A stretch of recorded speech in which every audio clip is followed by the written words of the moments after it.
Today is January 3rd, 2013. We're interviewing Ted Martinez in his daughter Demetria Martinez's home, and we'll start off by asking Mr. Martinez about his childhood, and we'll take it from there. Okay. Well, I grew up in the south part of Martineztown. What they call now South Martinez is located between Lomas Boulevard on the north,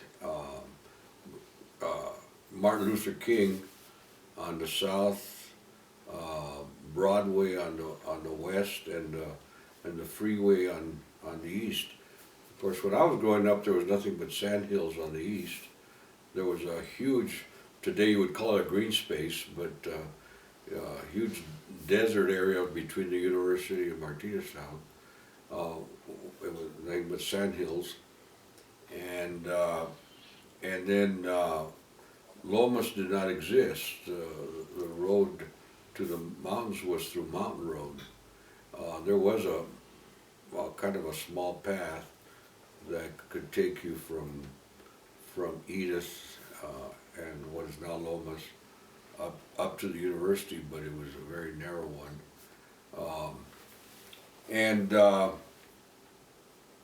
So our playground was pretty much the sand hills. We had all of those sand hills, and as kids, we would walk up to the university area, which was just maybe a 20-minute walk over the hill, and work. We would all go door to door. We thought all the rich people lived around the university, and then compared to us, they all had lawns. We didn't have lawns, and we would go door to door and ask them if they wanted their yards cleaned or their lawns mowed, and we got pretty regular work. We kept busy doing that, and then as we got a little older, when we were around 12 or so, we all became caddies at the university. So the Martineztown boys were really, most of them grew up to be very good golfers. As a matter of fact, there's a few every now and then that my age are still playing some pretty respectable golf. Also, the kids from Barelas, which were our rivals, and Old Town, those kids, those boys all caddied at the country club, and they also became pretty good golfers. So when I was a kid, the Albuquerque High School, I didn't go to Albuquerque High School, but the Albuquerque High School golf team was made up of kids that had grown up, barrio kids that had grown up in Barelas, Martineztown, and Old Town.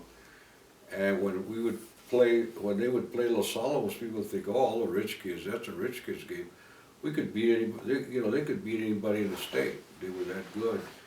What would happen, besides being caddies, the practice of the university, the people who ran the golf course, the caddies had to go through what they used to call caddy school in the summers. Every Monday we would take lessons on how to be good caddies. We'll also get free golf lessons. And then we would get to play free all day Monday. Monday was a slow day. So we would play, all day long, 36 holes. So that was something that was kind of a nice thing about growing up in Martineztown. I gave up golfing after I went to college. It was a little too expensive for me, but most of my friends continued playing golf, and it was a lifetime sport for them. It was something they enjoyed a lot. Yeah. Where did you go to grade school? Okay. And did they have kindergarten? No, they didn't have kindergartens when I was.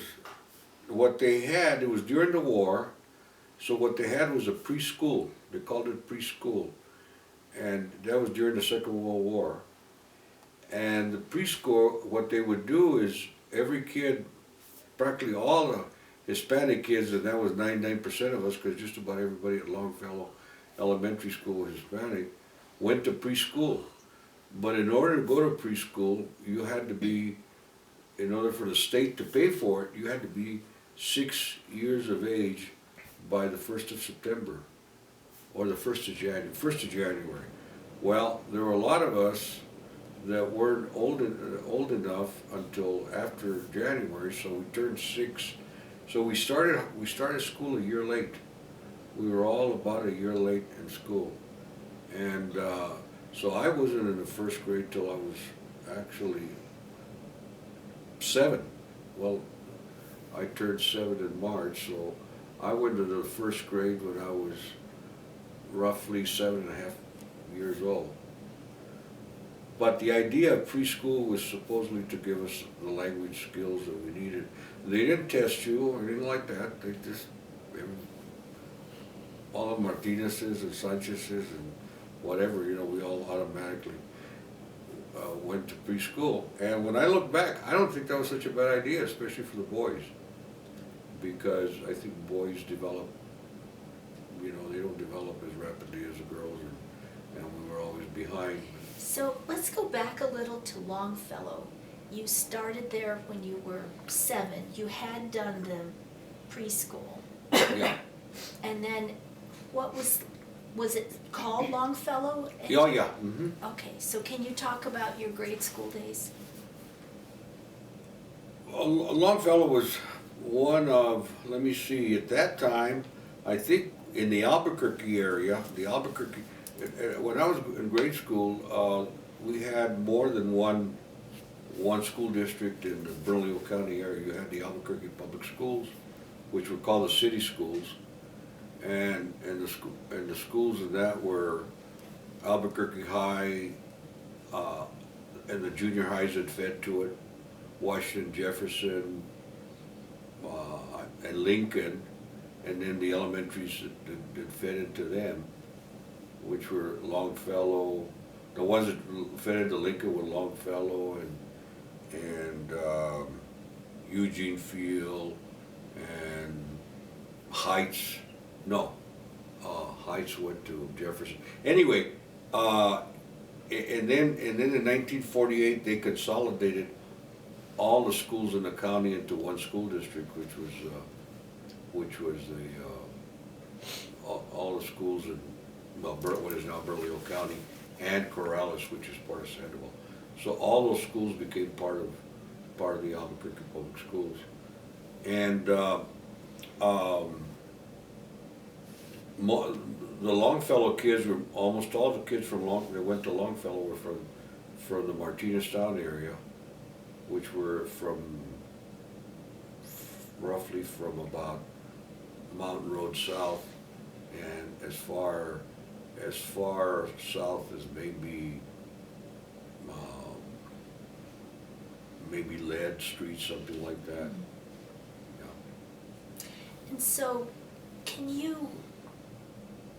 you feel that Longfellow was formative for you? Did it help you feel part of the community, or? Yeah, I think Longfellow was a very typical school, you know, for its time. The curriculum was the standard Jack and Jill and Dick and Jane and Spot, and the interesting thing is that the things that you're exposed to today, people make fun of. I mean, we were exposed to, if you lived in a house that was flat roofed and you ate beans and chili at home, you know, you did not live in a modern home, and you did not have a modern or a diet that was good for you. You know, all the things that doctors advise you to eat against, they had it in the books that's what we had to do, and so in some ways, you know, there was this, or in many ways, there was this big conflict between what you experienced at home and what you experienced in school. We didn't have, I don't remember that the language issue was as severe as it was reported in other areas in the schools, not in Albuquerque, but I'm talking about areas of the state where the minute you stepped on the school grounds, you couldn't speak Spanish. You had to speak English. Well, when you're in the first kindergarten into first grade. And even some of the kids well into the third grade still didn't have a good command of English. And so they were always getting into some kind of trouble. But I don't remember that. I only heard about it from other people that kids would get spanked or severely. We were told not to. We would say, you can speak Spanish at home, but in school you have to learn English. And they made it pretty clear. The teachers would catch us every now and then and remind us. I remember sitting in class, and then the teacher would say something, and one of my fellow students didn't understand, and the next thing I hear is, ¿Qué dijo la maestra? ¿Qué dijo la maestra? So I turn around, tell them in Spanish, and before long the teacher would say, and you get a, but none of the severe penalties that I have heard happen in other schools. Mm-hmm. So when you went to school, did you already speak English? I believe I did. I think my parents always spoke to us in both languages. I don't remember any time when I did not understand English.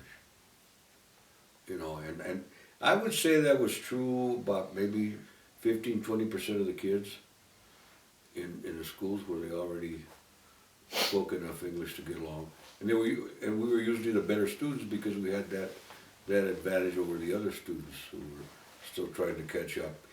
And then there was always this little conflict that existed as the academics weren't emphasized. Let me put it another way. When we were in junior high, if you were a boy and you were a very good student, you were a bootlicker. They called you a lambe. So there was always this little conflict between the students who were good students always had to worry about being made fun of. I'm talking about the boys, not the girls. The girls never seemed to matter whether they were good students. If they were good students, that was fine. If they were not good students, that was fine too. People didn't, their fellow students didn't criticize them at all. But the boys could be pretty tough on each other. I remember some of us trying to make sure we didn't make the honor roll so we wouldn't have to put up with jeers from your friends going up to the stage to pick up your honor roll ribbon. There was I always like to tell this story. Demetria knew the son of Jean Agnes. Mm-hmm. Jean Agnes was this gentleman who is still alive, black kid that came to New Mexico probably, when he was about the 7th and 8th grade. He was different from the other black kids because all the other black kids spoke Spanish. See, they all grew up in Martinez town. There was about one whole block on both sides of the street, all black families who worked in the railroad, and all those kids, they hung out with us. And when we were at home, we only spoke Spanish, and when we were with each other, we only spoke Spanish. So they had to learn, and they knew Spanish as well as we did. And they adopted our, if you were a good student, you were a lambe. And I remember Jean Agnes. Jean Agnes comes from the Midwest somewhere. He's this good athlete and smart in school, and he makes the honor roll first semester. He must have been in the 7th or 8th grade.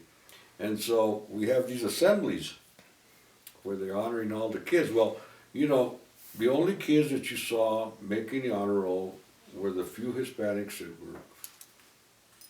would go up there to make the honor roll, weren't afraid to defend that, or the Anglo kids. And the same thing with taking band.